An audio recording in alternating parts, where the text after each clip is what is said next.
आज का जो विषय है निब्बान, परिनिब्बान, महापरिनिब्बान, इस विषय पर मैं प्रकाश डालूंगा। आप तो बहुत श्रद्धालु, बहुत बुद्ध धम्म संघ में विश्वास रखने वाले, अष्टांग मार्ग का पालन करने वाले उपासक उपासिकाएं हो, तो आपको इसकी जानकारी होगी कि निब्बान, परिनिब्बान, महापरिनिब्बान क्या है। तो भी मैं दोहराऊंगा क्योंकि इसके बारे में बहुत समाज में गलत गलत धारणाएं हैं।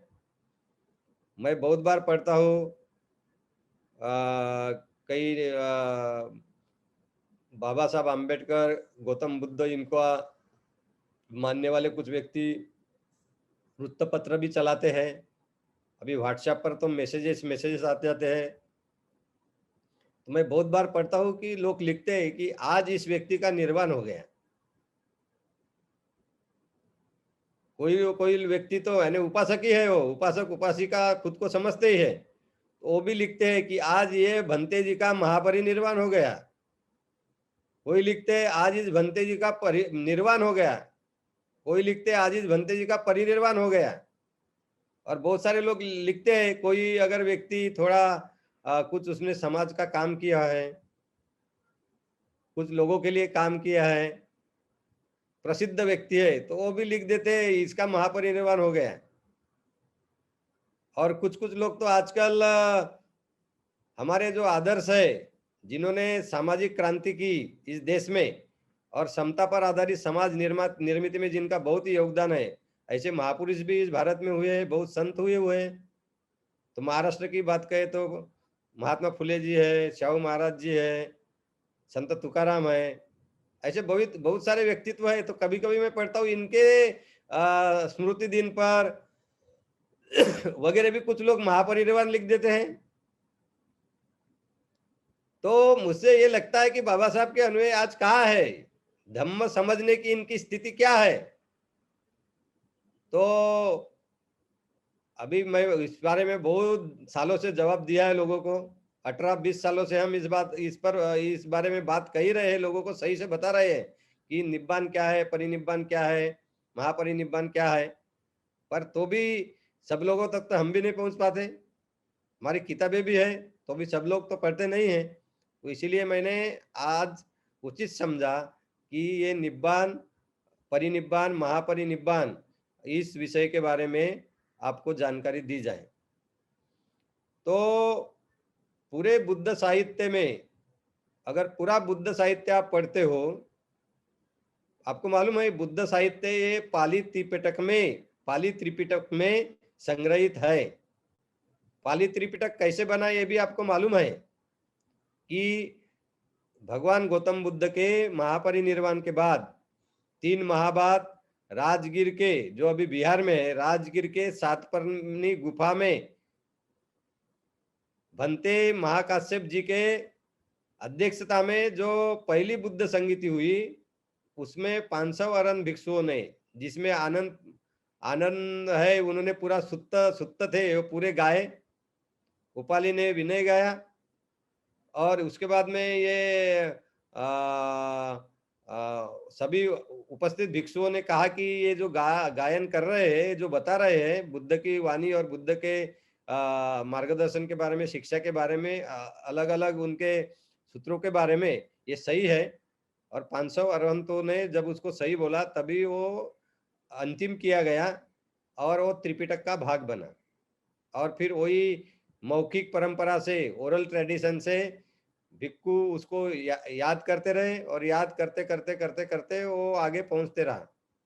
तो दूसरी संगीति हुई 100 साल बाद वैशाली में, तीसरी संगीति हुई सम्राट अशोक के काल में पाटलिपुत्र में, जो अभी का पाटना है,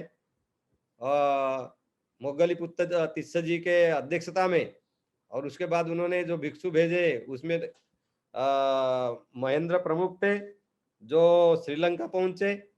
और श्रीलंका में उन्होंने त्रिपिटक, उनको मौखिक जो था वो त्रिपिटक लेके गए थे, फिर वहां त्रिपिटक लिखा गया, वहां संग्रहित रहा। और फिर चौथी संगीति में ताड़ के पत्तों पे लिखा गया श्रीलंका में पहले सदी के आसपास। और फिर 5वीं संगीति में संगमरमर के पत्थरों पे बर्मा के मांडले शहर में लिखा गया है, वो आज भी उपलब्ध है, आप जाके देख सकते हैं।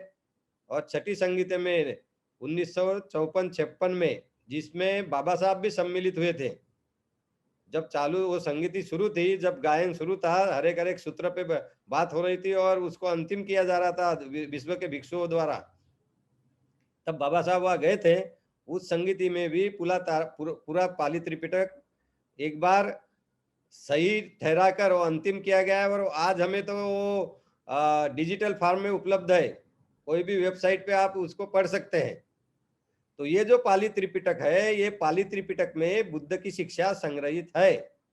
तो ये पाली त्रिपिटक में बुद्ध की जो शिक्षा संग्रहित है, और बाबा साहब ने ये भी बताया कि पाली त्रिपिटक में अगर आपको कुछ लगता है कि इसमें कुछ दोष है, तो दोष सही है या नहीं है, आपका जो संदेह है वो सही है या नहीं है, ये जानने के लिए बाबा साहब ने 3 कसौटियां भी दी है बुद्धानिस धम्म में, तो वो भी आपको मालूम है, वो पढ़ो अच्छी तरह से। तो ये पाली साहित्य में इतने सारे सूत्र है जिसमें निब्बान की बात कही गई है।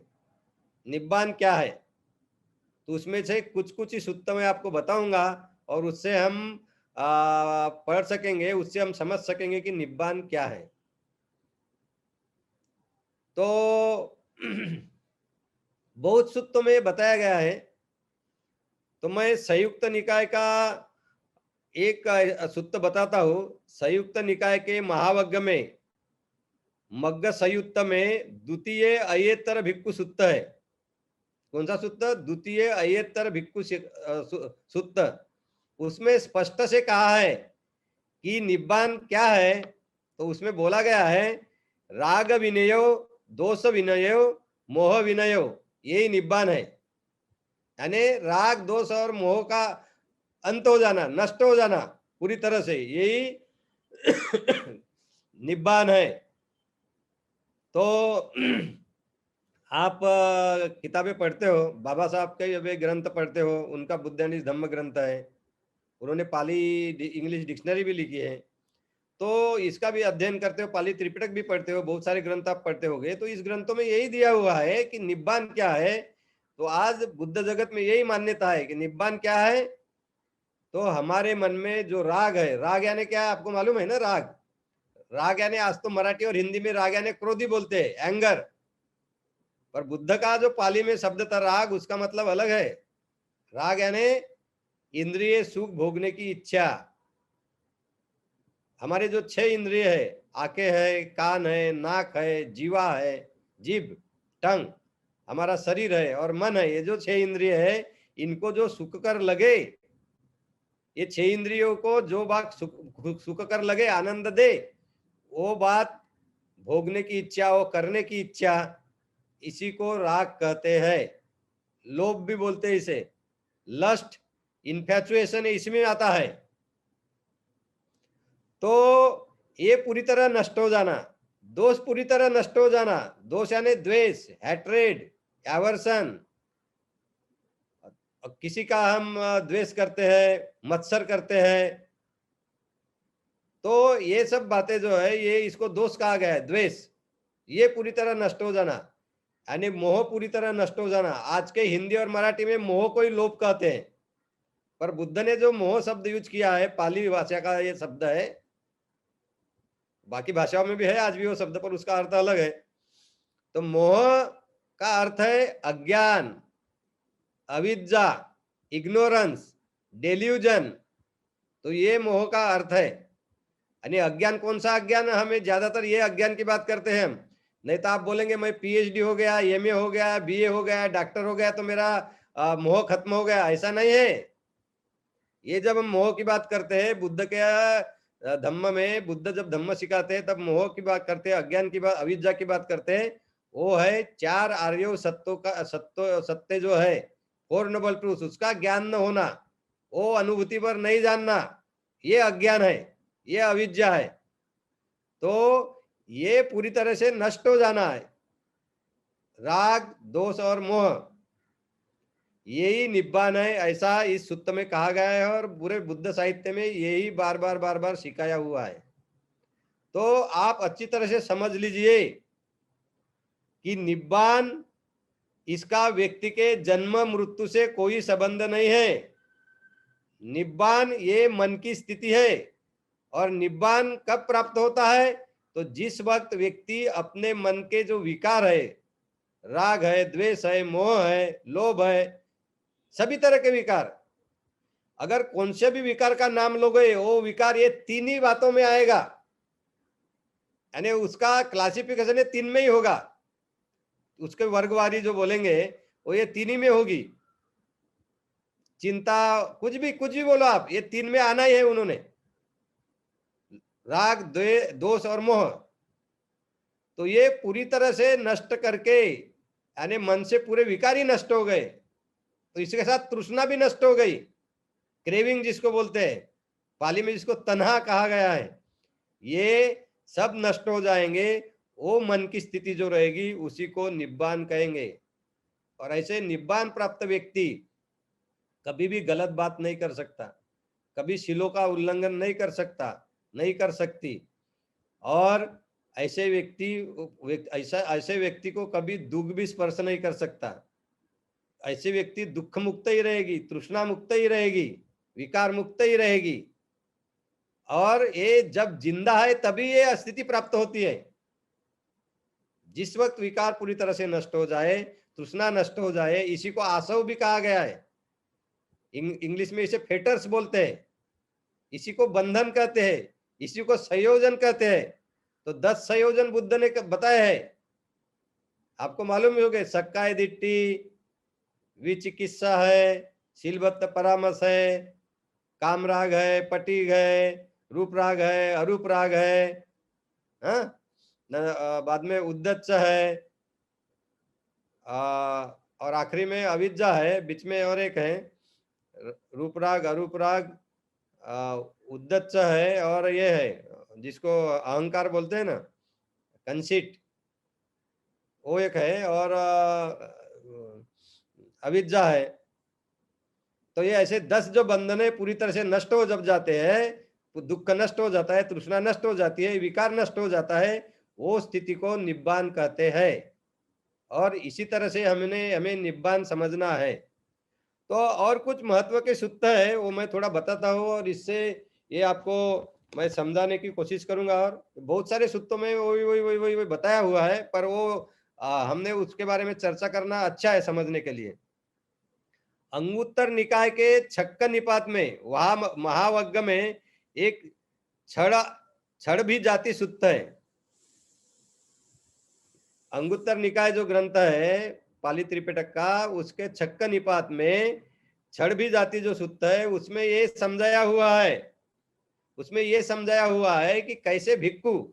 और देखो, एक आप बात समझनी चाहिए कि त्रिपिटक में जब भिक्खु को शब्द आता है और बुद्ध भिक्षुओं को संबोधित करते हैं, तो उसका मतलब है उपासकों का भी मतलब है उसमें, क्योंकि बुद्ध के पास भिक्षु होते थे तो उनको धम्म समझाते थे, पर वही धम्म उपासकों को भी वैसे लागू है पूरी तरह से।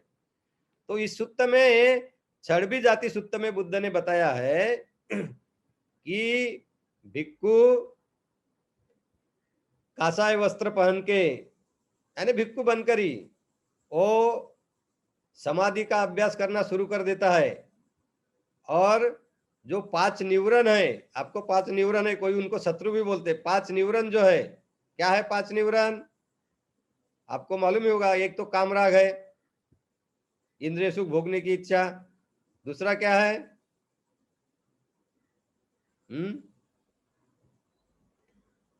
ये कामराग है। बाद में थीन मिद्द है, मन और शरीर का आलस। उद्दच्च कुकुच्च है, उद्वेग खेद है। और विचिकित्सा है, यानी बुद्ध धम्म संघ के प्रति संभ्रम हो जाना। और कामराग है, और ये है किसी के प्रति द्वेष नहीं होना। तो ये जो 5 जो निवरण है, ये पांचों निवरण जब हम समाधि का अभ्यास करने लगते हैं, समाधि का अभ्यास आनापानी समाधि का अभ्यास होता है। ऐसे 40 कम्मठान बुद्ध ने बताया है कि उनको लेकर हम मन एकाग्र कर सकते हैं। तो ये करते वक्त ये जो 5 निवरण है, पंच निवरण है, ये क्या हो जाते हैं कि ये नष्ट तो नहीं होते, पर ये डिफेक्ट हो जाते हैं, यानी काम करना बंद कर देते हैं, वो जागृत नहीं रहते। और ऐसे में मन एकाग्र करके फिर आगे में बुद्ध बोलते हैं कि 4 स्मृति प्रस्थान है। कौन से 4 स्मृति प्रस्थान? कायानुपස්සना, वेदनानुपස්සना, चित्तानुपස්සना और धम्मानुपස්සना। इनका अभ्यास करके उपासक रहे या भिक्खु रहे, आगे में वो सप्त बोधजंग विकसित करता है। तो सप्त बोधजंग क्या है? सती बोधजंग है, धम्म विचय बोधजंग है, वीर्य बोधजंग है, बाद में ये है पिति, पसद्दी, एकग्गता, ये बोधजंग है। आखिरी में उपेक्खा बोधजंग है। तो उपेक्खा बोधजंग यही समता है, यही अनित्य बोध है, यही विपස්සना है। और ये विकसित करके फिर वो अपना ये विकसित करते करते वो अपने विकार नष्ट कर लेता है, तृष्णा नष्ट कर देता है और निब्बान प्राप्ति हो जाती है। ऐसे बुद्ध ने ये छड़ा भी जाति सुत्त में कहा है। संयुक्त निकाय के महावग्ग में है ये, छक्का निपात में। तो इसी से भी आपको ये पता चलेगा कि निब्बान ये स्थिति क्या है, तो तृष्णा पूरी तरह नष्ट हो जाने की स्थिति है। और ये प्राप्त करने के लिए क्या क्या करना पड़ता है आपको? एक तो आपको मन की एकाग्रता साधनी पड़ती है, इसे ही समध बोलते हैं, समाधि बोलते हैं, सम्यक समाधि बोलते हैं। इसी में आनापान आता है, और आनापान करके ये समाधि का अभ्यास करके मन एकाग्र करते, फिर विपස්සना का अभ्यास करना होता है। तो उसी को 4 स्मृति प्रस्थान में बताया है उन्होंने, कायानुपස්සना, वेदनानुपස්සना, चित्तानुपස්සना, धम्मानुपස්සना। इसका अभ्यास करके बाकी जो अनित्य दुख अनात्मा जो ये जो बातें हैं, अनित्य का बोध करना, कि हमारे शरीर पर जो जो निर्माण होता है, संवेदनाएं निर्माण होती है, या हमारे मन में जो विकार निर्माण होते हैं, भाव निर्माण होते हैं, ये कुछ देर के लिए रहते हैं और फिर अपने आप नष्ट हो जाते हैं या कमजोर हो जाते हैं। ये उसमें उनमें हमेशा बदल होते रहता है। तो ये बदल जानना, अनित्य जानना, अनित्य जानना, वो बदल रहे प्रत्यक्ष से उसकी अनुभूति लेना, इसी से हमारे विकार कम होने में मदद होती है। और विकार धीरे धीरे नष्ट हो जाते हैं, तो उससे निब्बान प्राप्ति हो जाती है। इस तरह बुद्ध ने समझाया है इसमें, इस सूत्र में। आगे में मैं आपको एक और संयुक्त निकाय का एक सूत्र बताता हूँ, वो निदान संयुक्त में है, उसको नड़कलापी सूत्र बोलते हैं। तो नड़कलापी सूत्र में सारीपुत्र, भंते सारीपुत्र और भंते महाकोटित, इनका दोनों में एक दूसरे से उनका संवाद है, उसका वर्णन किया हुआ है। तो ये बहुत महत्वपूर्ण सूत्र है। उसमें वो बोलते हैं, इसमें सारीपुत्र ने एक बहुत महत्वपूर्ण बात बताई है महाकोटित जी को, भंते महाकोटित जी को, कि देखिए आप तो धम्म का पालन करने वाले, धम्म का अभ्यास करने वाले उपासक उपासिका हो, तो मैं समझता हूं कि आपको धम्म के बारे में जानकारी है कुछ। तो आपको ये बात मैं आप और बताता हूं, जिनको मालूम नहीं होगा उनको, कि व्यक्ति जो है, जैसे मैं हूं, श्याम तागड़े व्यक्ति हूं, आप जो भी है व्यक्ति, हर स्त्री पुरुष, ये जो बना हुआ है, ये शरीर और मन का बना हुआ है। यानी वो हर एक व्यक्ति में शरीर होता है और मन भी होता है। इसी को बुद्ध ने पाली भाषा में नाम रूप कहा है। नाम यानी मन, रूप यानी शरीर। तो ये रूप और शरीर और दोनों साथ में निर्माण होते हैं। यानी जब गर्भधारणा होती है, गर्भ प्रस्थापित होता है माँ के वुम में, पेट में जब गर्भ धारण होता है, उसी वक्त उसमें रूप और नाम यानी मन और शरीर दोनों का प्रवास शुरू हो जाता है एक साथ। जब तक ये दोनों का प्रवास एक साथ शुरू नहीं होगा तो व्यक्ति जन्म ही नहीं हो सकता। जिसको आप फिटस बोलते हैं, भ्रूण बोलते हैं, वो नहीं निर्माण हो सकता, नहीं उसमें, और उसका प्रवास नहीं शुरू हो सकता है। तो इस सुत्त में, ये नड़कलापी सुत्त में सारीपुत्र ने बहुत अच्छी तरह से महाकोटित जी को समझाया है। वो बोलते हैं चेतना कॉन्शियसनेस जी तो बोलते हैं, जिसे विज्ञान बोला गया है, विज्ञान, ये विज्ञान से ही नाम रूप निर्माण होता है। और यही बोला है कि नाम रूप पर निर्भर होके ही विज्ञान निर्माण होता है। ये बहुत अच्छी तरह समझाया है कि नाम रूप जो निर्माण होता है वो विज्ञान के भरोसे से निर्माण होता है, और विज्ञान जो निर्माण होता है वो नाम रूप के भरोसे से निर्माण होता है। तो दोनों एक दूसरे के निर्मित के लिए सहायभूत होते हैं। और भ्रूण में, फिटस में यही बात होती है, जब तक शरीर और मन का अंश वहां नहीं है, चेतना नहीं है, कॉन्शियसनेस नहीं है, विज्ञान नहीं है, तब तक आपका स्पर्म ओवम, इसमें से वो जीव की निर्मित नहीं हो सकती। तो ये अलग विषय है, फिर उसमें रिबर्थ आ जाता है। ये बात मैं कभी तो भी समझाऊंगा आगे, पर मैं इतना ही आप आज समझ लो, आपको पता भी होगा कि जब भी जीवन शुरू हो जाता है तो नाम और रूप एक साथ शुरू हो जाते हैं, और तभी मानव जन्म आगे में होता है और मानवीय जीवित शुरू हो जाता है गर्भ में। तो इस सूत्र में ये धम्म सेनापति सारिपुत्र जी ने महाकोटि जी को बहुत अच्छी तरह से समझाया हुआ है। और फिर ये भी समझाया है, पूरा प्रतीत्य समुत्पाद का सिद्धांत इसमें समझाया गया है।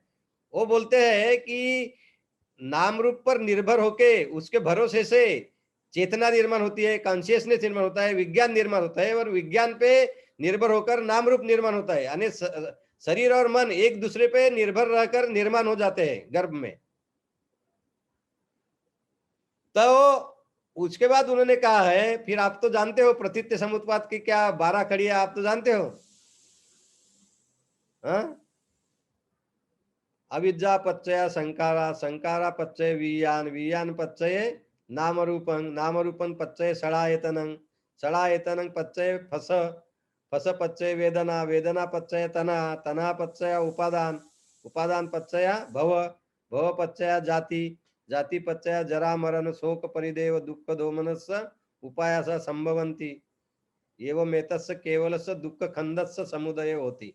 तो ये आपको पता है कि क्या होता है, जैसे साथ में प्रवास शुरू हो गया नाम और रूप का, गर्भ में मां के, मन और शरीर एक साथ पलते हैं, एक साथ उनका प्रवास शुरू हो जाता है।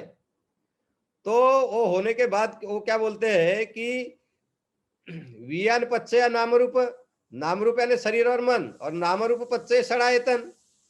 तो नाम रूप अगर आ गया, शरीर और मन आ गया, तो उसमें 6 इंद्रिय आ जाते हैं, आ ही जाते हैं गर्भ में ही, उसमें ही निर्माण होते हैं। आंखें निर्माण होती, 6 इंद्रिया ने क्या, आंखें, कान, नाक, हमारी जीव, हमारा शरीर और मन, ये शुरू हो जाते हैं। और फिर ये हो गए 6 इंद्रिय अगर निर्माण हो गए, तो 6 इंद्रियों को उनके विषयों का स्पर्श होता है। इसलिए बोला गया है षडायतन पच्चय फस, फस यानी स्पर्श। तो कैसा स्पर्श होता है, आंख को वस्तुएं दिखती है तो स्पर्श हो गया, कान पर शब्द आते हैं तो कान को शब्दों का स्पर्श हो गया, नाक को गंध जानता है, नाक गंध जानता है, दुर्गंध सुगंध, तो गंध का स्पर्श हो गया नाक को। जीवा रस जानती है, जिसको हम टेस्ट बोलते हैं, चौ, तो रस का स्पर्श हो गया जीवा को। और हमारा जो शरीर है उसको सजीव निर्जीव का स्पर्श होता है, हवा का स्पर्श होता है, गर्मी का स्पर्श होता है, ठंडी का स्पर्श होता है, कोई व्यक्ति का स्पर्श होता है, पत्थर का भी स्पर्श हो सकता है, हम हाथ लगा दे तो सजीव निर्जीव का शरीर को स्पर्श होता है। और मन को भी हमेशा क्या स्पर्श होता है, विचारों का स्पर्श होता है, विकारों का स्पर्श होता है, लोभ का स्पर्श होता है, द्वेष का स्पर्श होता है, मोह का स्पर्श होता है। तो विचार विकारों का स्पर्श मन को हमेशा होते रहता है, तो ये स्पर्श होता है। और इस स्पर्श से क्या होती है, फस पच्चय वेदना।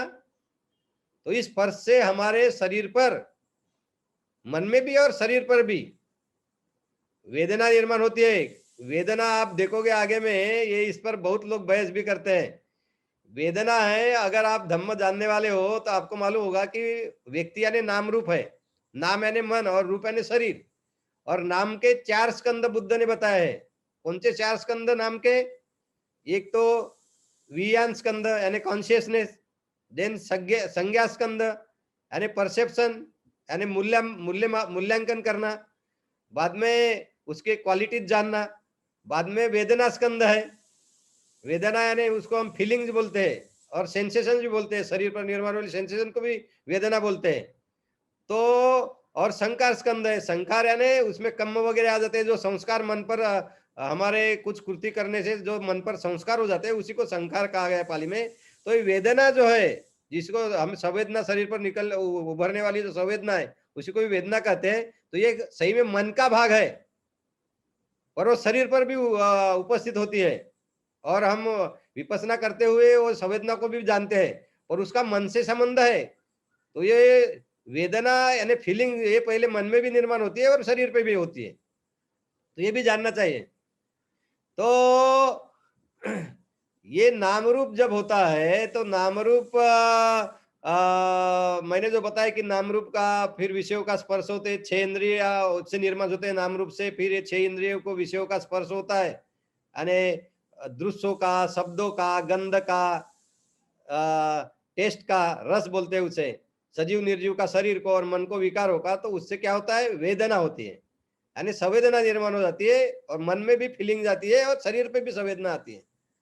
और फिर संवेदना से क्या होते हैं, सुख कर संवेदना रहे तो हम वही मिलना चाहिए, वही मिलना चाहिए ऐसा भाव करते हैं, और दुख कर है तो ये दूर रहना चाहिए ऐसा भाव मन में निर्माण करते हैं, इच्छा निर्माण करते हैं। इसी से हम लोभ और द्वेष निर्माण करते हैं और वही संखार संखार के रूप में वही हमारे मन में स्टोर हो जाते हैं, हमारे मन में बैठ जाते हैं। तो इसी तरह ये पंचस्कंद काम करता है, मन के 4 स्कंद काम करता है। तो ये होने के बाद बुद्ध ने इसमें बताया है कि ये वेदना होने के बाद संवेदना, संवेदना यानी वेदना, तो वेदना पच्चये तनहा, तो इसी से तृष्णा निर्माण हो जाती है, तना यानी तृष्णा, बराबर है। तो ये पूरा ये नवकड़ापी सुत्त में सारीपुत्र जी ने बनते महाकोटित को समझाया हुआ है।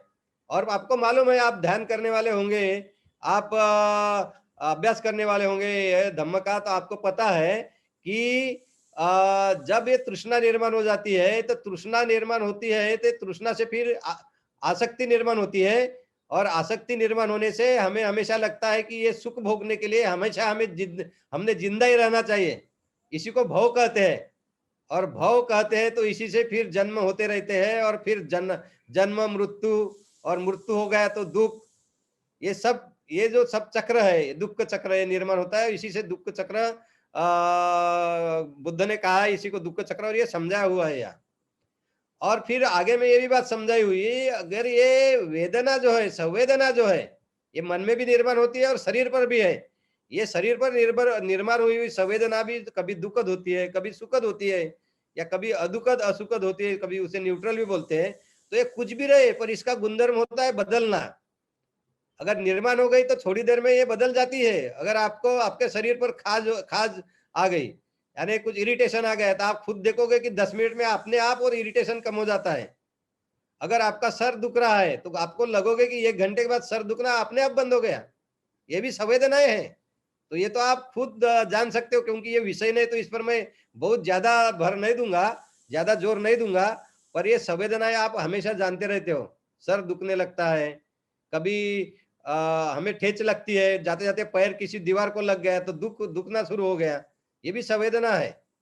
तो ये संवेदनाएं हमेशा बदलती है, वैसी नहीं रहती। अगर पैर दीवार को लग गया और दुखने भी लग गया तो जिस वक्त लगता है वो बहुत ही जोर से लगता है, आप बैठ ही जाते हो नीचे, पर देखोगे कि 10 मिनट के बाद वही दर्द कम हो जाता है। तो संवेदना उतनी कमजोर हो गई। तो ये जो बदल है, ये होने वाला बदल, यही अनित्य है।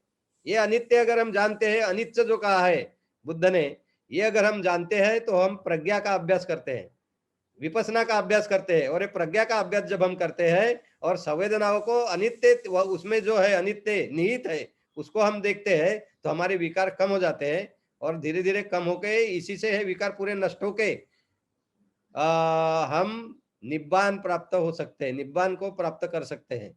तो ये बहुत अच्छी तरह से ये नरकलापी सुत्त में बुद्ध ने बताया है, और इसमें बाद में निब्बान प्राप्त हो जाता है ऐसा उन्होंने कहा है। ये सब होने के बाद महाकोटित जी को उन्होंने बताया है।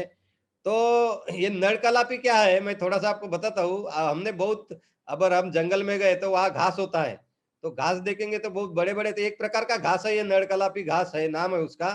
तो उसके जो पत्ते जो होते हैं, तो पत्ते, अकेला पत्ता खड़ा नहीं रह सकता, एक पत्ता दूसरे पत्ते के सहारे से ही खड़ा होता है। उसी तरह सारिपुत्र जी बोलते हैं, धम्म सेनापति सारिपुत्र जी, कि जिस तरह नड़कलापी का एक पत्ता दूसरे के सहारे से खड़ा नहीं हो सकता, उसी तरह नाम के बगैर रूप नहीं खड़ा हो सकता। हाँ, और जो चेतना है, कॉन्शियसनेस है, विज्ञान है, इसी के बगैर नाम रूप नहीं खड़ा हो सकता, नाम रूप नहीं निर्माण हो सकता, और नाम रूप के बगैर ये विज्ञान नहीं निर्माण हो सकता, चेतना नहीं निर्माण हो सकती। है बहुत अच्छी तरह से समझाया गया है। और ये अनित्य दुख अनात्म का अभ्यास करके हम ये विकार पूर्ण नष्ट करके हम निब्बान को प्राप्त हो जाते हैं। तो इसमें भी निब्बान का सिद्धांत समझाया हुआ है। फिर और एक बात मैं आपको बताता हूं कि संयुक्त निकाय के षडायतन वर्ग में, नव पुराण वर्ग में 3 सूत्र आए हुए हैं। ये क्या सूत्र है? अनित्य निब्बान सप्पाय सूत्र।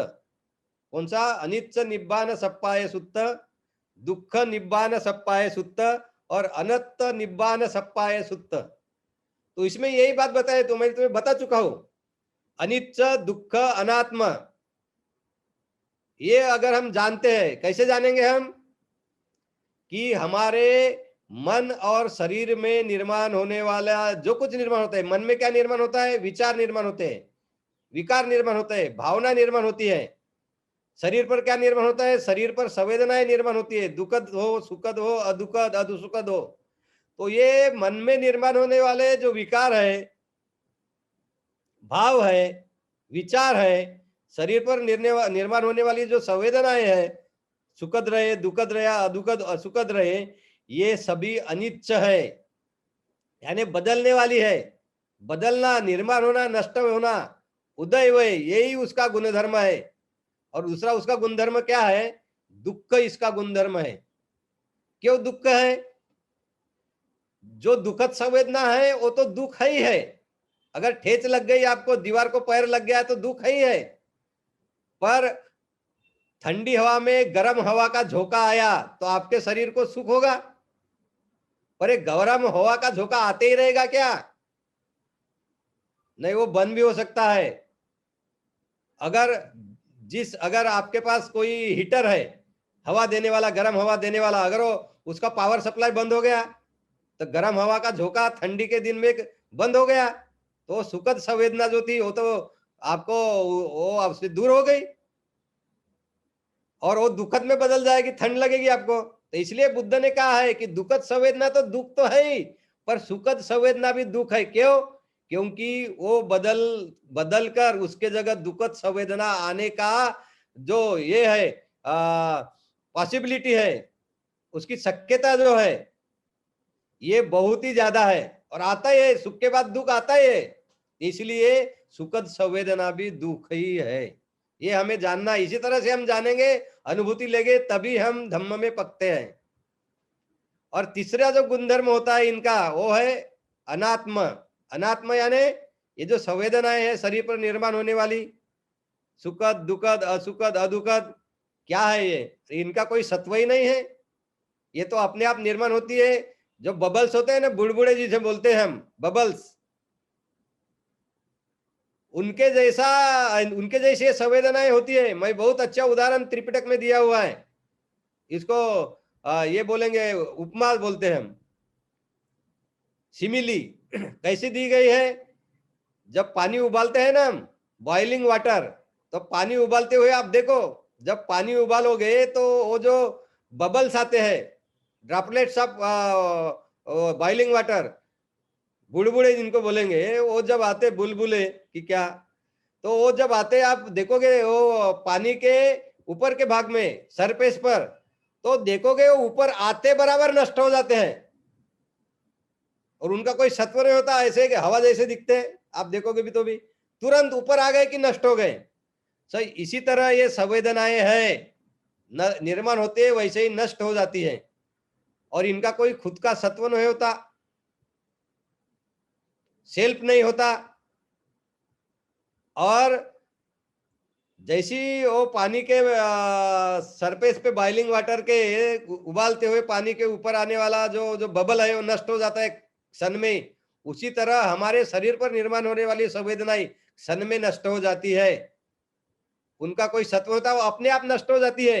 और जो व्यक्ति है जिसके शरीर पर वो निर्माण हो गई, वो उनको प्रभावित नहीं कर सकता, उसका उन संवेदना पर कोई नियंत्रण नहीं होता,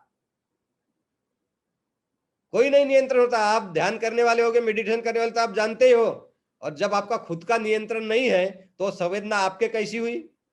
अगर वो आपकी है तो आपका उस पे नियंत्रण होना चाहिए। आपने बोला कि अभी निर्माण हो जा तो निर्माण हो जानी चाहिए, अभी नष्ट हो जा बोला तो नष्ट हो जाने, ऐसा नहीं होता। वो अपने आप निर्माण होती है, अपने आप नष्ट होती है, इसलिए वो आपकी नहीं है। इसलिए जो साधक है, जो बुद्ध का धम्म आचरण करने लगता है, तब वो ये जानता है कि संवेदना भी क्या है? अनात्मा है। अनात्मा है यानी ये मेरी नहीं है, इसमें मेरा कोई अंश नहीं है, ये मैं नहीं हूं। इसी को नॉन नॉन सेल्फ कहा गया है। इसका ही मतलब होता है कि व्यक्ति में कोई आत्मा नहीं है, अनात्मा है।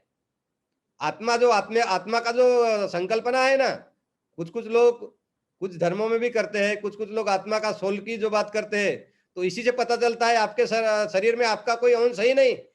आपका शरीर पूरा संवेदना से बना हुआ है, तरंगों से बना हुआ है, और वो तरंग निर्माण होते हैं, नष्ट होते हैं, आपका उस पर कोई नियंत्रण भी नहीं है, और इसलिए वो आप नहीं हो, आपका भाग नहीं है वो संवेदनाएं। तो जब व्यक्ति ये अनित्य दुख अनात्मा ये जानता है अनुभूति पर, तब वो विकार नष्ट करके निब्बान प्राप्त करता है, ऐसा बताया गया है। तो निब्बान प्राप्ति का मार्ग भी इसमें बताया गया है। तो आपको इससे बातें से समझ में तो आया ही होगा कि निब्बान क्या है।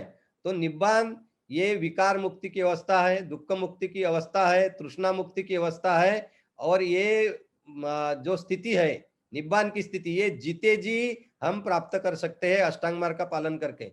ये जो मैंने सब बताया अनित्य दुख अनात्मा, ये सब अष्टांग मार्ग का ही पालन हो जाता है। तो ये निब्बान प्राप्ति के लिए सभी आपको पूरा अष्टांग मार्ग पालन करना होता है। प्रतीत्य समुत का बात की पूरी अनुभूति होनी पड़ती है, और इसी से फिर चार आर्य सत्य की भी पूरी अनुभूति हो जाती है, और तभी निर्वाण प्राप्त होता है। तो भाइयों बहनों, इसी तरह से आप निब्बान अच्छी तरह समझ लो। निब्बान है, कोई मृत्यु नहीं है। मत लिखो कोई का किसी का मृत्यु हो गया तो निब्बान, जब तक लिखते रहोगे तब तक बुद्ध के धम्म का क्या लाभ पाओगे आप? आपके फैमिली का कोई मरता है, आपका रिलेटिव का कोई देहांत हो जाता है, आपके जानकारी में किसी का ध्यान तो जाता है, तो क्यों निब्बान लिखने देते हो, क्यों निब्बान लिखते हो? तो निब्बान मृत्यु नहीं है। कोई भी बुद्ध का अनुयायी, कोई बाबा साहब का अनुयायी निब्बान मत लिखे मृत्यु को, तभी हम हमारा धम्म आगे ले जा सकते हैं। बुद्धिस्ट कल्चर, बुद्धिस्ट आइडेंटिटी इस महाराष्ट्र में, भारत में और बाबा साहब के अनुयायी में हम निर्माण कर सकते हैं। ये बात अच्छी तरह से समझ लीजिए। और मैं कभी कभी बताता हूँ, कोई कोई तो हमारे भाई बहन है, किसी का मृत्यु हो गया, वो बुद्ध का फॉलोअर है, तो वो बोलते हैं वो बुद्धवासी हो गया। ये तो उससे भी जाके अंधकार में जाने की बात है। अंधकार ही तो है। क्या है आपके जीवन में? अगर आप बोलते हो बुद्धवासी हो गया है, कहा बुद्धवास है? ये दूसरे लोगों की कॉपी मत करो। बुद्ध ने जो धम्म सही सही सिखाया हुआ है, उसी तरह से धम्म को समझो। कोई बुद्ध का वास नहीं है। बुद्ध ने खुद ही नहीं बताया कि महापरिनिर्वाण के बाद मैं रहूंगा या नहीं रहूंगा। तो बुद्ध बुद्ध का वास यानी आज बुद्ध वहां है या ऐसा होता है? तो बुद्ध महापरिनिर्वाण के बाद कहा है? तो ये अज्ञान मत लाओ, अंधश्रद्धा मत लाओ। ये बुद्धवासी लिखना है, अंधश्रद्धा है, अज्ञान है। तो ये सब बातें हमें बंद करनी होगी, तभी हम बुद्ध संस्कृति निर्माण कर पाएंगे। अभी मैं हमारे बोधिसत्व, हमारे मार्गदर्शक, हमारे मुक्तिदाता बोधिसत्व बाबा साहब अंबेडकर जी निब्बान के बारे में क्या कहते हैं, इसके बारे में मैं थोड़ा प्रकाश डालूंगा।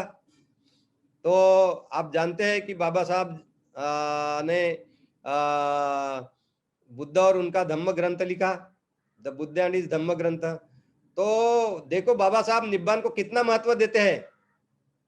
और जो लोग बोलते हैं ना कि निब्बान महत्व का नहीं है, है कुछ ऐसे कुछ संप्रदाय निर्माण करने वाले लोग जिन्होंने बुद्ध ने नए सिखाई हुई शिक्षा है, बुद्ध की शिक्षा करके जो प्रचार प्रसार कर रहे हैं, है कोई जैसे कि महायानी कहते हैं खुद को, वज्रयान वगैरह जो कुछ यान वाले हैं, उन्होंने यही बात की है, मैंने बार बार तुम्हें समझाया हूं। तो उसमें वही बोलते हैं कि निब्बान की बात महत्व की मत समझो, ऐसा नहीं है। बाबा साहब क्या बोलते हैं बुद्धानिस धम्म में? बाबा साहब बोलते हैं to live in nibbana is the dhamma. धम्म की जो जो परिभाषा बाबा साहब ने की है, तो बाबा साहब क्या बोलते हैं? निब्बान जीवन जीना यही धम्म है।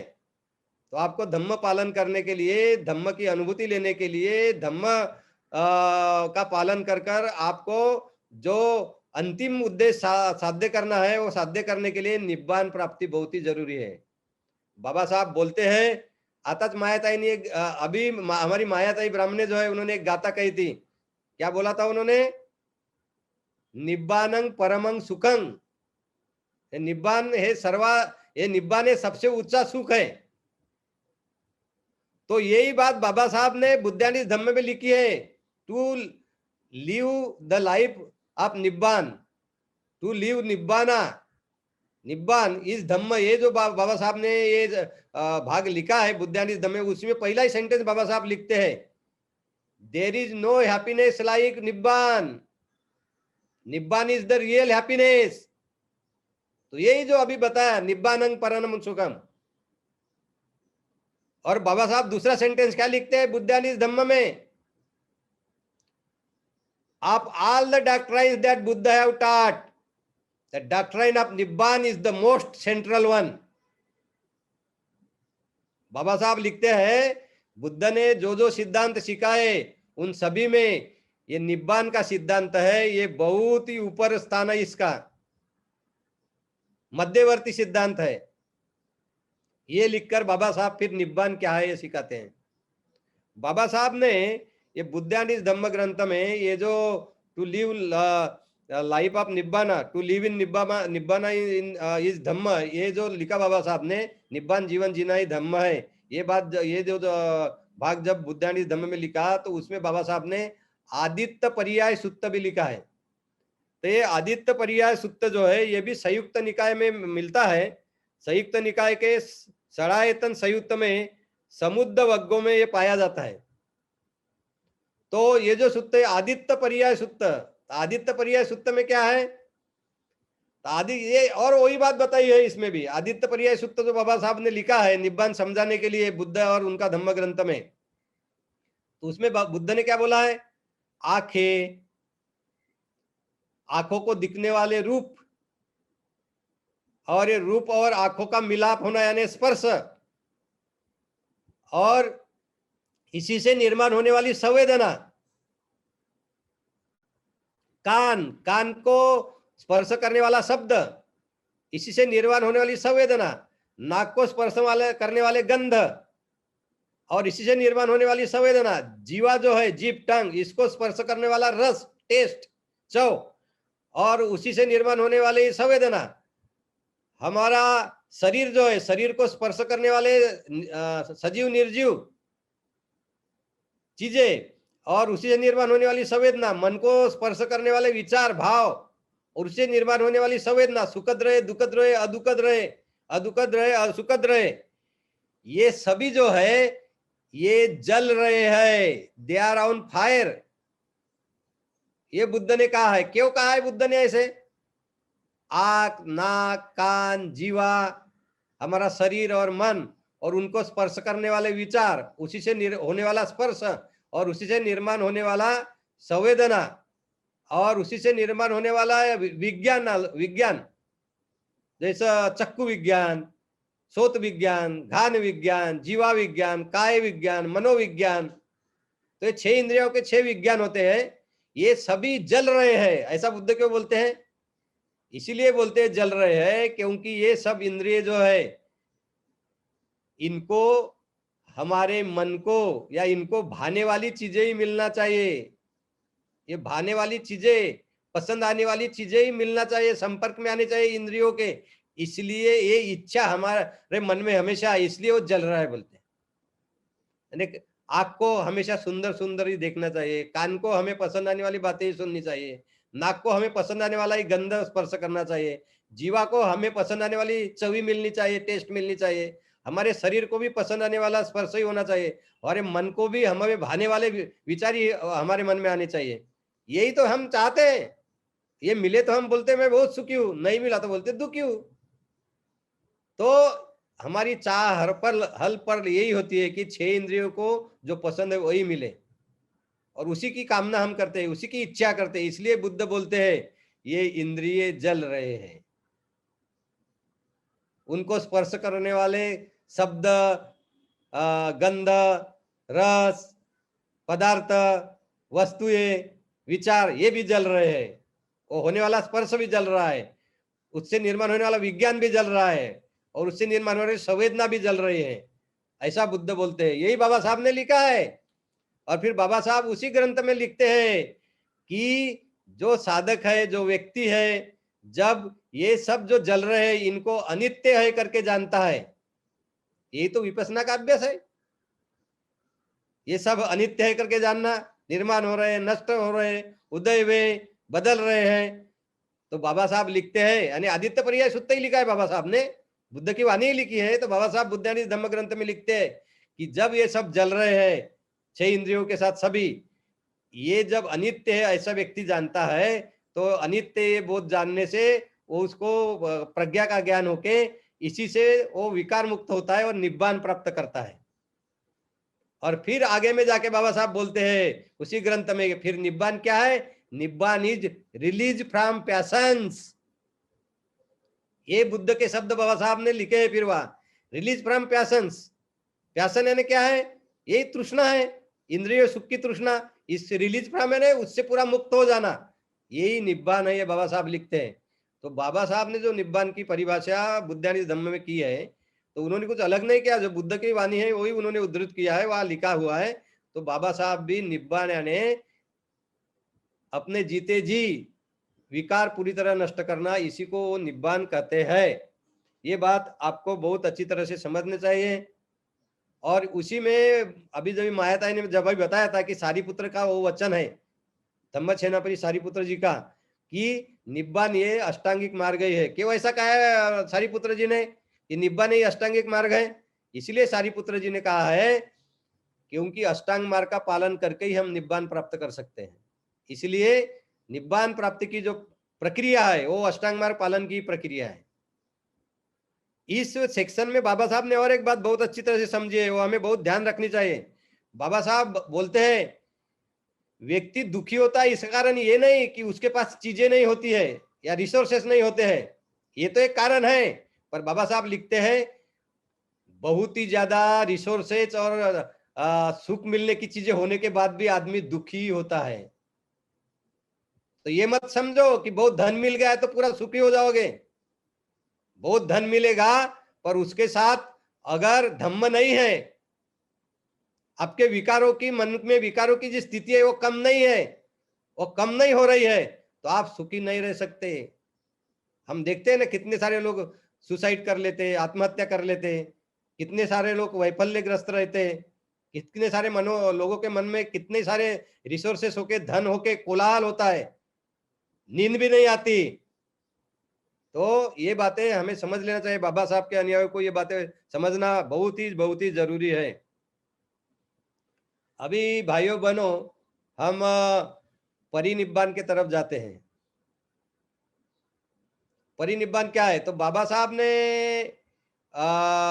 ये जो टू लिव इन निब्बान इस धम्म, इसमें भी परिनिब्बान की व्याख्या की है। क्या क्या क्या व्याख्या की है बाबा साहब ने?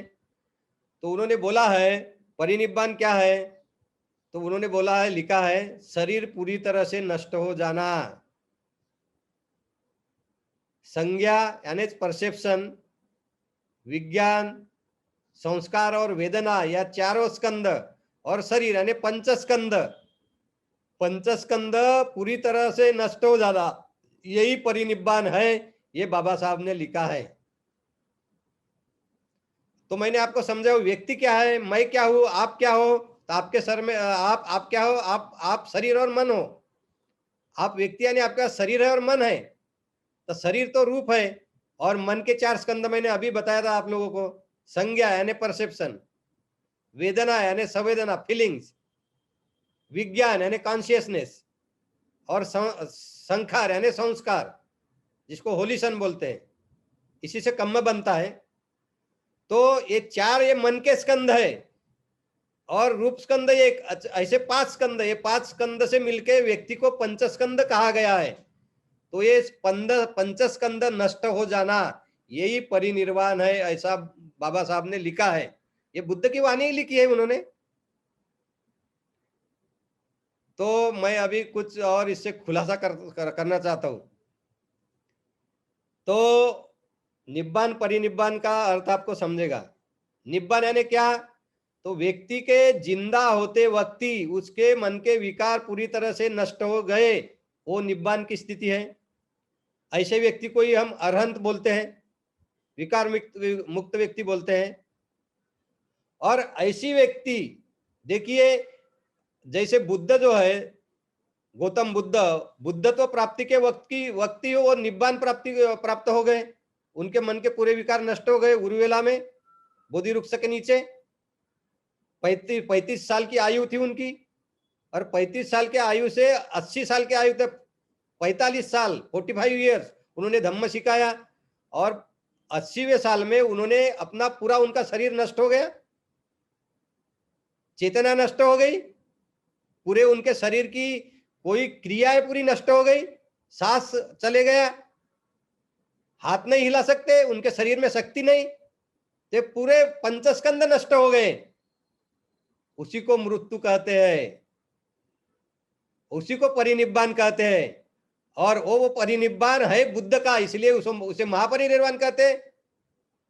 और जो सामान्य अरहंत होगा, जो अपने जिंदगी में अरहंत पद प्राप्त करेगा, निब्बान प्राप्त करेगा, वो कुछ साल जीने के बाद, कुछ वक्त के बाद जब उसका मृत्यु होगा, और जब उसके स्कंद जो है, पंचस्कंद यानी शरीर और मन पूरी तरह से नष्ट हो जाएंगे, उस क्षण को, उस स्थिति को परिनिब्बान कहते हैं। तो बाबा साहब ने यही लिखा हुआ है बुद्धांडी धम्म ग्रंथ में, कि शरीर नष्ट हो जाता है, संज्ञा नष्ट हो जाती है, विज्ञान नष्ट हो जाता है,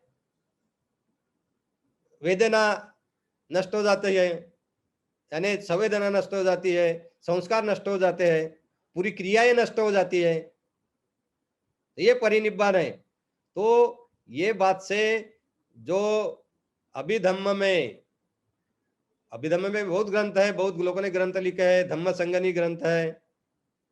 तो अभिधम्म में का एक बहुत अच्छा किताब अभिधम्मट्ट संघ लिखा है भंते अनिरुद्ध जी ने, आचार्य अनिरुद्ध, बहुत प्रसिद्ध ग्रंथ है, सभी विश्व में ये अभिधम्म का ग्रंथ लोग पढ़ते हैं। तो इस ग्रंथ में निब्बान के 2 प्रकार बताए हैं। एक प्रकार है, उसको बोलते हैं स उपाधि शेष निब्बान। स उपाधि शेष, स का मतलब आप मालूम है, मराठी में भी है, हिंदी में भी स का मतलब होता है विथ, इसके साथ। उपाधि शेष, उपाधि यानी व्यक्ति के लिए उपाधि यानी क्या? व्यक्ति के लिए उपाधि यानी 5 उपादान स्कंद। कौन से 5 उपादान स्कंद? रूप स्कंद, संज्ञा स्कंद, वेदना स्कंद, विज्ञान स्कंद यानी विज्ञान स्कंद, और संस्कार स्कंद यानी व्यक्ति।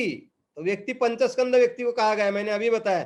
तो ये 5 स्कंद जो है, स उपाधि सह निब्बान, स उपाधि शेष निब्बान। शेष यानी क्या? रिमाइंडर यानी बचा हुआ है, यानी पंचस्कंद बचे हुए है, ऐसा निब्बान।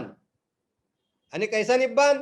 तो जिस वक्त विकार पूरी तरह से नष्ट हो जाते, जब विकार पूरी तरह से नष्ट हो जाते, तृष्णा पूरी तरह नष्ट हो जाती है, और वो नष्ट होने के बाद भी व्यक्ति मृत्यु तक जीता है, अरहंत मृत्यु तक जीता है, तब उसका पूरे पंचस्कंद उसके साथ है और निब्बान भी साथ है।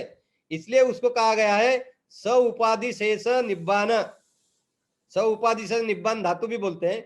तो ये एक तरह का निब्बान है, यानी ये जब जिंदा है तभी प्राप्त होता है, और वो तब से निब्बान प्राप्त हो गया, अरहंत बन गए, विकार पूरे नष्ट हो गए। तो हमारे भौतिक मृत्यु के साथ जब हमारे शरीर नष्ट हो जाता है, चेतना नष्ट हो जाती है, पूरी प्रक्रिया नष्ट हो जाती है, वो क्षण तक जो निब्बान हमारे साथ रहता है उसी को स उपाधि शेष निब्बान कहा गया है। यानी व्यक्ति के रूप और मन के साथ तो है। अभी उसके बाद में दूसरा जो निब्बान बताया उसको बताया गया है अनुपाधि शेष निब्बान धातु या अनुपाधि शेष निब्बान। अनुपाधि यानी उपाधि यानी उपादान स्कंद 6 नहीं है। अन यानी नहीं, यानी जिसमें उपादान स्कंद 6 नहीं है, यानी शरीर नष्ट हो गया, संस्कार नष्ट हो गए, विज्ञान नष्ट हो गया, संज्ञा नष्ट हो गई, चेतना नष्ट हो गई, प्रक्रिया नष्ट हो गई, सांस रुक गया, यानी मृत्यु हो गया, तो ये परिनिब्बान ही है। इसी को परिनिब्बान कहा गया है। तो अनुपाधि शेष निब्बान जो है यही परिनिब्बान है। तो इसी तरह ये दो प्रकार के जो निब्बान बताए हैं, स उपाधि शेष निब्बान और अनुपाधि शेष निब्बान, यही निब्बान और परिनिब्बान है। और इसी तरह से हमें समझना है। अभी कुछ लोग बोलते हैं, जैसे बाबा साहब ने पाली इंग्लिश डिक्शनरी लिखी है, तो बाबा साहब ने पाली इंग्लिश डिक्शनरी जो लिखी है उसमें बाबा साहब ने निब्बान का अर्थ बताया है। एक तो बात तो बाबा साहब ने बहुत अच्छी तरह से किया है, अरहंत सिप ऐसा भी बोला है। एक अर्थ जो निब्बान का अरहंत सिप ऐसा भी बोला है, तो बराबर है। निब्बान हो गया यानी विकार पूर्ण नष्ट हो गए, अरहंत हो गया, वो बराबर मीनिंग बताया है। और दूसरा बाबा साहब ने यह भी अर्थ लिखा है, निब्बान यानी एक्सटिंक्शन, डिस्ट्रक्शन, एनिहिलेशन, यानी नष्ट हो जाना। निब्बान यानी नष्ट हो जाना। तो निब्बान जब प्राप्त करते हैं तब विकार नष्ट ही हो जाते हैं, तृष्णा नष्ट हो जाती है। तो हमें यह समझना है, जो एक्सटिंक्शन अर्थ लिखा है बाबा साहब ने, एनिहिलेशन अर्थ लिखा है, डिस्ट्रक्शन अर्थ लिखा है, तो उसको हमें इस तरह से लेना है, extinction, destruction, annihilation of craving, defilements, विकारों का और तृष्णा का पूरा नष्ट हो जाना, ये निब्बान है। और अरहंत भी है। और परिनिब्बान की भी व्याख्या बाबा साहब ने की है अपने पाली इंग्लिश डिक्शनरी में। उसी को भी उन्होंने यही लिखा है, परिनिब्बान यानी एक्सटिंक्शन, एनिहिलेशन। तो ये एक्सटिंक्शन, एनिहिलेशन का अर्थ इस तरह से लेना है। कोई कोई बोलते हैं निब्बान और बाबा साहब का अर्थ तो परिनिब्बान का तो बाबा साहब ने एक ही लिखा हो, पर उसका अलग अलग है। निब्बान ये विकारों का नष्ट होना है, तृष्णा का नष्ट होना है, एनिहिलेशन और एक्सटिंक्शन। और परिनिब्बान ये पंचस्कंद का नष्ट होना है, यानी शरीर, संज्ञा, वेदना, संस्कार, विज्ञान, यानी पंचस्कंद, यानी पूरा जीवन ही खत्म हो जाना, ये इसको परिनिब्बान कहा गया है। तो ये बात बहुत अच्छी तरह से समझ लो। आगे में महापरिनिब्बान पर मैं आता हूं। तो आप त्रिपिटक पढ़े होंगे, तो उसमें दिग्ग निकाय ग्रंथ जो है उसके 16वां जो सूत्र है, ये महापरिनिब्बान सूत्र है। दिग्ग निकाय का 16वां जो सूत्र है, ये महापरिनिब्बान सूत्र है। तो इस सूत्र में बुद्ध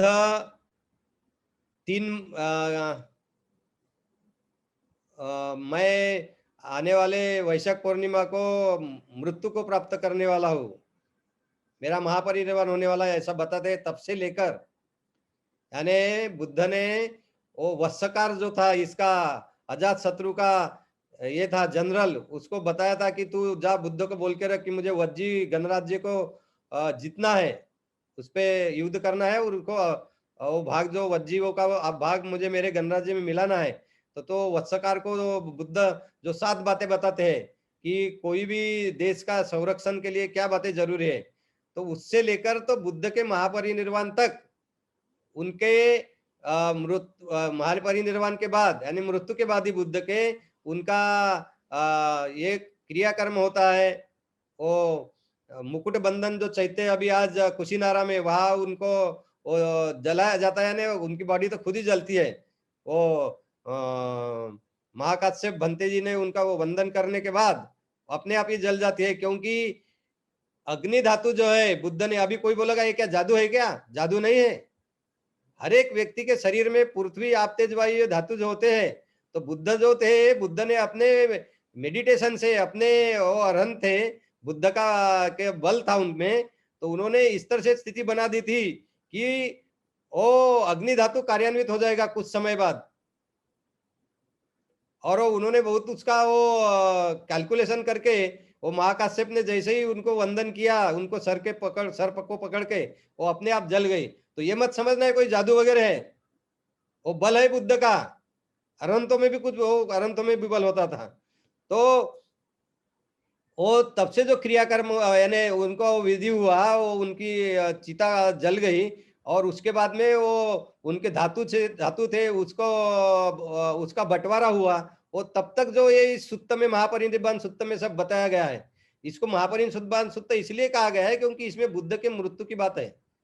तो बुद्ध जो अरहंत थे, बुद्ध जब गौतम बुद्ध जो है, जब बुद्ध तो प्राप्त हुआ उर्मिला में वैशाख पूर्णिमा के दिन, तब से, और वैशाख पूर्णिमा दिन कुशीनारा में जब उन्होंने देह त्याग दिया, तब तक का उनका पूरा जीवन, आखिरी में जो मृत्यु हुआ, वो मृत्यु उस सुत्त में बताया हुआ है, इसलिए उसको महापरिनिब्बाण सुत्त कहते हैं।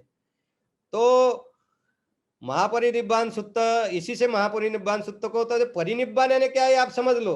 परिनिब्बाण यानी पूरे पंचस्कंद नष्ट हो जाना, पर किसी का पंचस्कंद नहीं। तो आप बोलेंगे परिनिब्बाण यानी पंचस्कंद नष्ट होना है, तो कोई भी व्यक्ति मर गया जिसको अरहंत भी प्राप्त नहीं है, अरहंत नहीं है, जिसको निब्बाण प्राप्त नहीं है जीवन में, वो भी मर गया तो उसको भी परिनिब्बाण बोलेंगे? नहीं, जिसने जीते जी निब्बाण प्राप्त किया है, तृष्णा नष्ट की है, उसका मृत्यु होगा तो ही परिनिब्बाण। और बुद्ध सो सम्यक संबुद्ध थे, बुद्ध तो प्राप्ति के वक्त ही उन्होंने पूरी तृष्णा नष्ट की थी, अरहंत बने थे, निब्बाण प्राप्त किया था। उनका जो मृत्यु हुआ कुशीनारा में, वो सम्यक संबुद्ध है, इसलिए वो महा कहा गया, ग्रेट परिनिब्बाण, और इसको उसी को महापरिनिब्बाण कहते हैं। और बाबा साहब का पाली इंग्लिश डिक्शनरी पढ़ोगे, बाबा साहब का पाली इंग्लिश डिक्शनरी पढ़ोगे तो बाबा साहब ने बहुत अच्छा लिखा है, greatest attainment of nibbana, death of Buddha. तो बाबा साहब ने स्पष्ट लिखा है, बुद्ध का मृत्यु ही महापरिनिर्वाण है। और कभी कभी इसको एक प्रकार का परिनिब्बाण भी, इसमें निब्बाण शब्द है तो निब्बाण भी बोल देते हैं, पर निब्बाण यानी जीते जी जो हम विकार नष्ट करते उसी स्थिति को बोला जाता है। और ग्रेटेस्ट अटेनमेंट निब्बाण किसका होगा? बुद्ध का ही हो सकता है। तो डेथ ऑफ बुद्ध, यही हमने महापरिनिब्बाण समझना है। तो ये बात आप बहुत अच्छे से समझ लीजिए। बाबा साहब के बुद्धान इस धम्म ग्रंथ में टू लिव इन निब्बान इस धम्म, इसमें महापरिनिब्बाण शब्द तो नहीं आया है, पर महापरिनिब्बाण जो शब्द है वो उसका मीनिंग बाबा साहब ने, उसका अर्थ जो बाबा साहब ने पाली इंग्लिश डिक्शनरी में दिया है, और डेथ ऑफ बुद्ध लिखा है। तो महापरिनिर्वाण ये बुद्ध का ही मृत्यु है, सम्यक संबुद्ध के मृत्यु को ही हम महापरिनिर्वाण कहेंगे, महापरिनिब्बाण कहेंगे। तो बाबा साहब जो थे हमारे, आज आज बाबा साहब हमें वो ऐसे पंचस्कंद के माध्यम से तो जीवित नहीं है, पर उनके विचारों से उन्होंने जो हमें हमारे लिए काम किया, उन्होंने हमें जो प्रेरणा दी है, आज भी उनका नाम लेते ही हमें स्फूर्ति मिलती है, प्रोत्साहन मिलता है। तो उस हिसाब से वो जीवित है। तो वो हमारे बाबा साहब बोधिसत्व, उनको बोधिसत्व बोलते हैं। तो उनका मृत्यु जो है 6 दिसंबर 1956, तो सही में उसको महापरिनिब्बाण बोलना चाहिए? नहीं बोलना चाहिए, बिल्कुल नहीं बोलना चाहिए। पूरे विश्व में जितने भी बौद्ध राष्ट्र भी है, उन सभी में सम्यक संबुद्ध के मृत्यु को ही महापरिनिर्वाण बोलते हैं। कुछ कारणों से क्या हो गया है, बाबा साहब 53 डेज बाद ही निकल गए धम्म दीक्षा के बाद, और तब तक उन्होंने धम्म सिखाने का शुरू भी नहीं किया था। और इसलिए उनके कुछ अनुयायी ये जो शब्द बुद्ध को वगैरह यूज करते रहे, बहुत ही बड़े बड़े शब्द बाबा साहब को यूज करने लग गए। आज बाबा साहब के समाज में ऐसे भी कुछ लोग हैं, पढ़े लिखे हैं, बहुत पढ़े लिखे हैं, पीएचडी, डीएससी, ऐसे बहुत लोग हैं, वो भी गलत गलत बाबा साहब के बारे में बोलते हैं धम्म के अनुसार। बाबा साहब को सम्यक संबुद्ध बोल देता कोई, बाबा साहब को बुद्ध ही बोल देता है, कोई महाबुद्ध भी बोल देता है, और उसके लिए बहस भी करते हैं। वो उनको मालूम भी है कि बाबा साहब बुद्ध नहीं है। अगर बाबा साहब बुद्ध होते तो उन्होंने सिद्धार्थ गौतम बुद्ध की कथा क्यों बताई होती? बुद्धांडिस धम्म में उन्होंने क्यों लिखा होता कि सिद्धार्थ गौतम बुद्ध कैसे बना? उन्होंने तो ये बताया होता, अरे मैं ही बुद्ध हूं, मैं ऐसा बोधिसत्व था, मैं इस वक्त बुद्ध बना। ऐसी उन्होंने स्टोरी लिखी होती बुद्धांडिस धम्म में। ये सादी बात भी हमारे पढ़े लिखे लोगों को अगर नहीं समझती होगी और लोगों को गुमराह करने में वो पूरे जीवन अपना व्यतीत कर रहे हैं। उन्होंने समझ लेना चाहिए कि बाबा साहब को इतनी बातें नहीं समझती थी। अगर बाबा साहब अगर बुद्ध होते तो उन्होंने सिद्धार्थ गौतम की कथा के वक्त बताई होती। खुद की कथा बताते कि मैं ही बुद्ध हूँ इस पीरियड का। तो बाबा साहब को बुद्ध कहने वाले और महापरिनिर्वाण बाबा साहब ऐसे बोलने वाले ये लोग धम्म का अप्रचार ही कर रहे हैं। आपको मालूम है परिनिब्बान उसी व्यक्ति का होता है जो अपने जीवंत रहते हुए निब्बान प्राप्त करता है, विकार मुक्त अवस्था प्राप्त कर लेता है। तो बाबा साहब ने विकार मुक्त अवस्था प्राप्त कर ली थी, तृष्णा नष्ट कर ली थी। ऐसा कोई भी इसका ये नहीं है, कोई ऐसा ऐसे लेख भी नहीं है और कहीं इसका उल्लेख भी नहीं है। बाबा साहब ने कभी नहीं कहा, उन्होंने हमेशा गौतम बुद्ध की बात की और वो मेरे शिक्षक है, मेरे आदर्श है, मेरे गुरु है, ऐसा ही कहा। और लोग इतने अज्ञानी हैं कि इधर बाबा साहब को बोधिसत्व बोलते हैं और इधर महापरिनिब्बान बोलते हैं। ये तो पूरा विरोधाभास है। बोधिसत्व है यानी अभी उनको एनलाइटनमेंट ही नहीं हुआ, वो बुद्ध बनने की कोशिश कर रहे हैं। जैसे सिद्धार्थ बोधिसत्व थे आणि उरुवेला में सम्यक संबुद्ध बनने तक वो बोधिसत्व थे।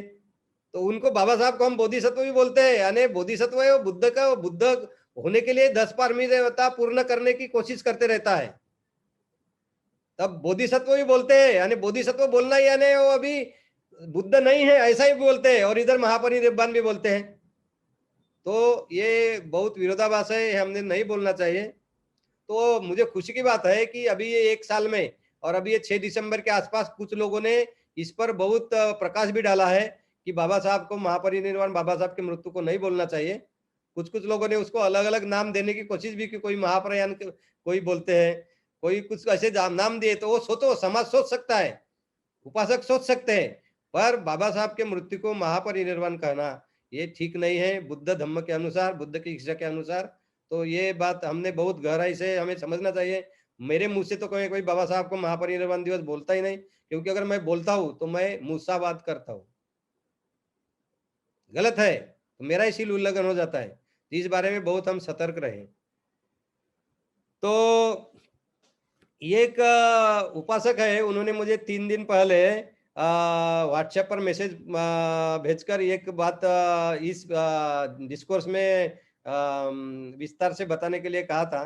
तो बाबा साहब ने बुद्धानिस धम्म, बुद्ध और उनका धम्म ग्रंथ में जो भिक्षुओं का प्रकरण है उसमें the dhamma of the bhikkhu and the dhamma of the upasaka, Buddha ने भिक्षुओं का धम्म और उपासकों का धम्म, इस भाग में एक कुछ सेंटेंसेस लिखे हैं।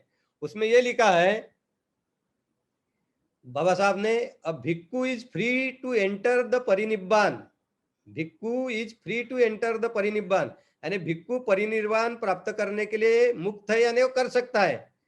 और आगे में उन्होंने लिखा है nibbana is enough for the layman or lay person, यानी उपासक के लिए, यानी हमारे जैसे लेमन जो गृहस्थ है उसके लिए निब्बान प्राप्ति उसने साध ली तो भी उसके लिए पूर्ण है, या उतना ही वो कर पाता है तो भी ठीक है। पर उन्होंने बोला है कि भिक्खु ये परिनिब्बान को प्राप्त कर सकता है, यानी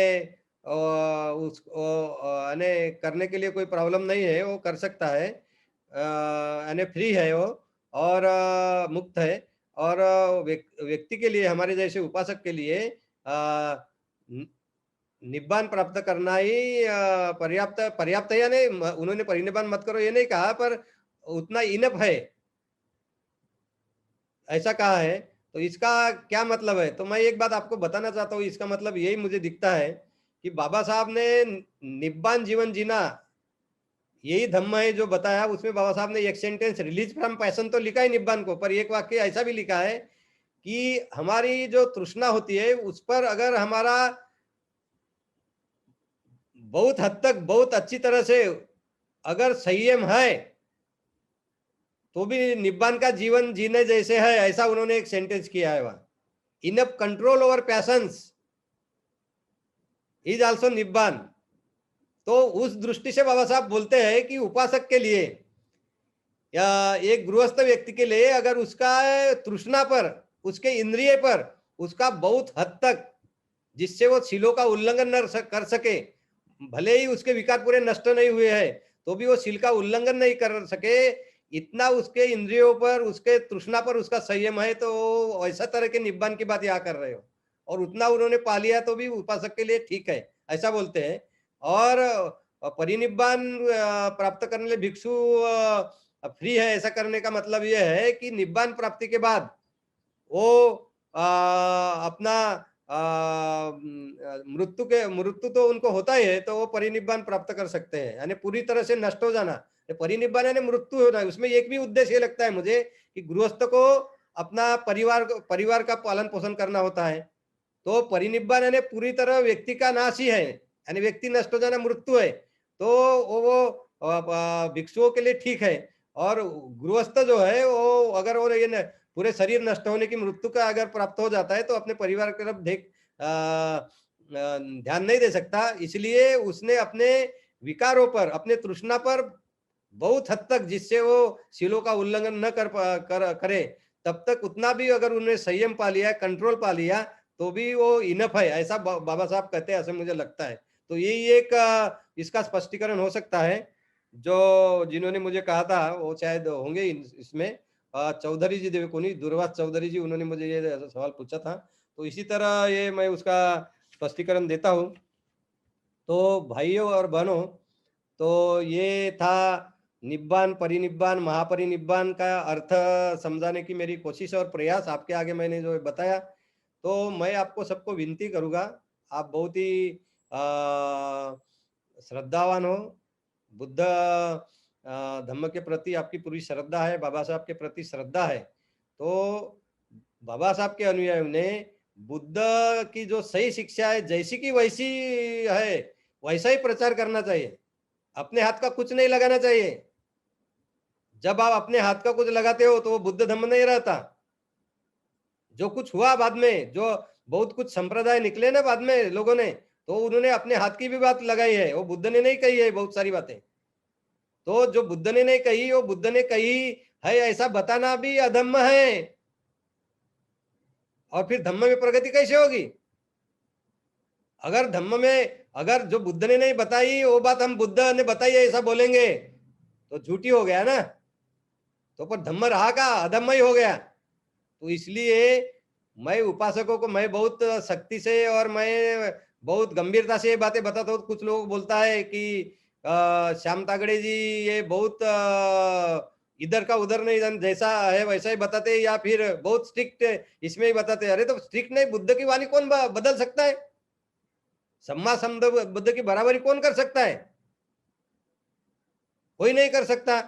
तो हम क्यों बुद्ध की वाणी बदले और क्यों मृत्यु को हम निब्बान कहें? कहाँ फंसे हुए हो बाबा साहब के अनुयायी कहने वाले लोगों, कुछ मत कहो मृत्यु को निब्बान।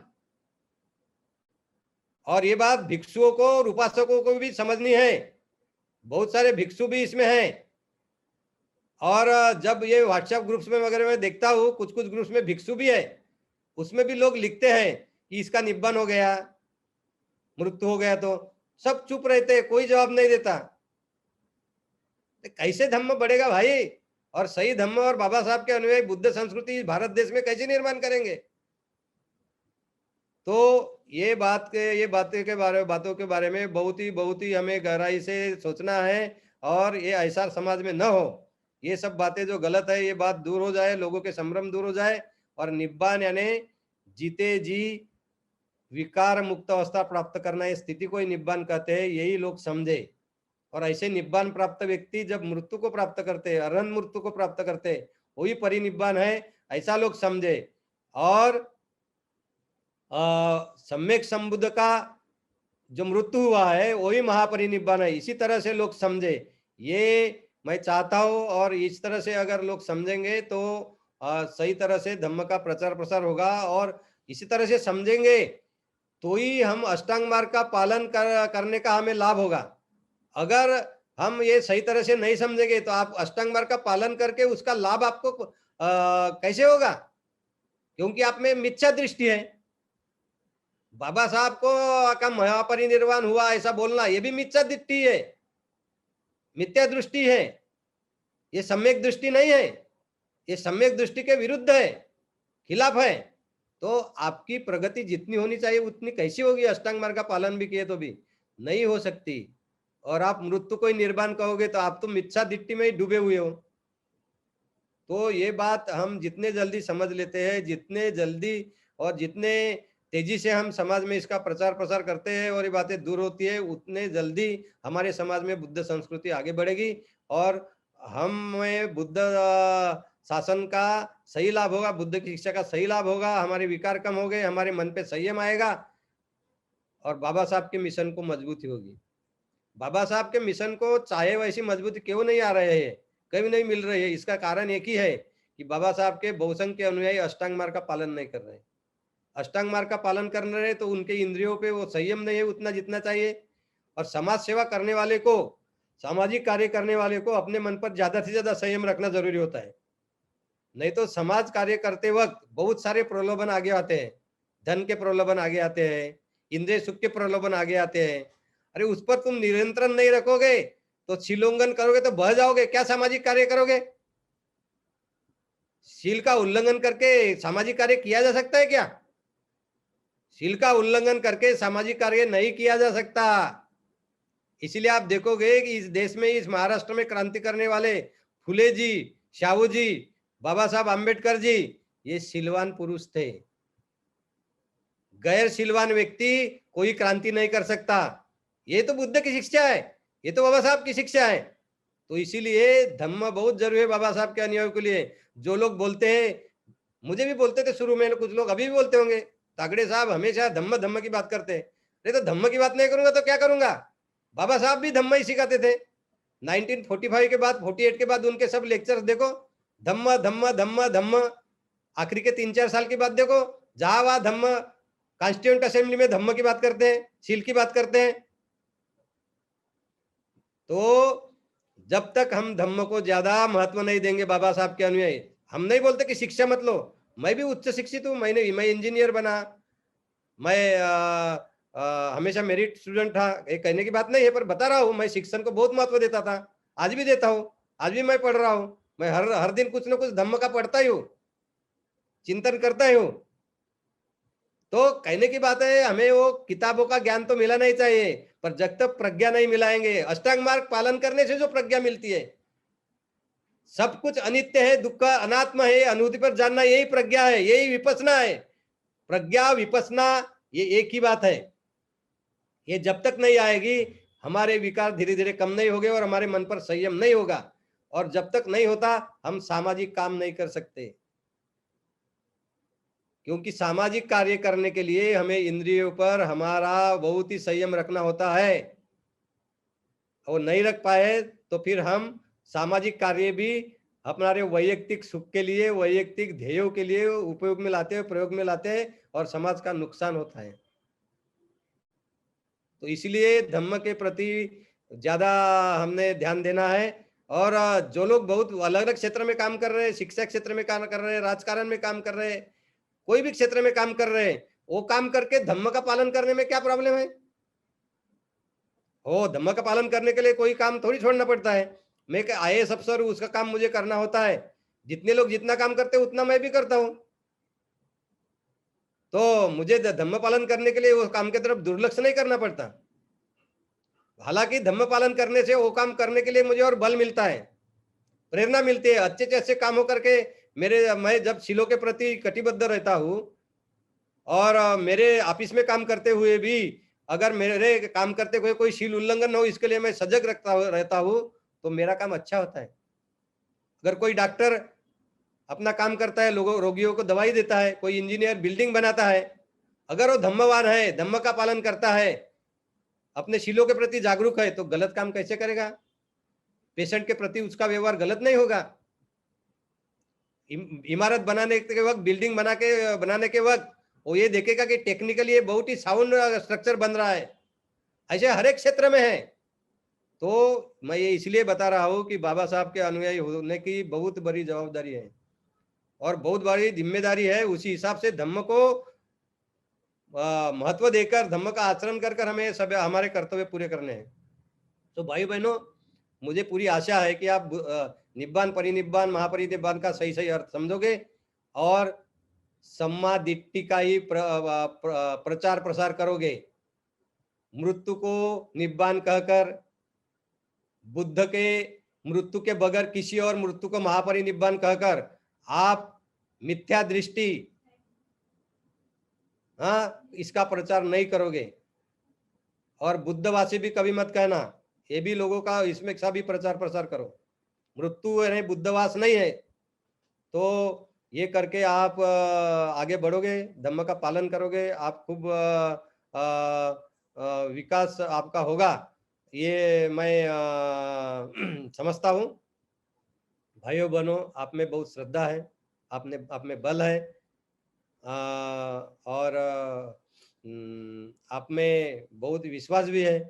तो इन बलों के साथ सती बल है आप में, हाँ, एकाग्रता का भी बल है। ये सब करके आप अष्टांगिक मार्ग में के मार्ग पर आगे आगे चलोगे, आपके विकार कम होंगे और विकार कम होके करके आप विकार नष्ट करके निब्बान प्राप्त कर पाओगे, ऐसी मैं अपेक्षा करता हूँ। आपको मिलेगा, निब्बान मिले ऐसी आशा करता हूँ। और आप सभी का मंगल हो ऐसी भी कामना करता हूँ। और आप सभी, आपके परिवार के सभी व्यक्ति अष्टांग मार्ग के पालन में लगे। आपके परिवार के हर व्यक्ति को अष्टांग मार्ग का फल मिले। आपके परिवार का सर्वतोपरि विकास हो, सभी क्षेत्रों में विकास हो और आप सभी विकास करते करके बाबा साहब के मिशन में जुड़ जाए और एक में आके बाबा साहब के मिशन को शील सदाचारी लोग मिले और बाबा साहब का मिशन इस विश्व में यशस्वी हो और जो फल हम इच्छा करते हैं, जो रिजल्ट की हम इच्छा करते हैं वो हमें मिले, ऐसी मैं कामना करता हूँ। और आपको बधाई देता हूँ आज के उपसद के दिन। पूरे उपसद के काल के लिए कम से कम कल सवेरे सुबह होने तक अष्टशील का कड़ाई से पालन करोगे ऐसी अपेक्षा करता हूँ। और मैं यही मेरा जो आज का प्रबोधन है वो समाप्त करता हूँ।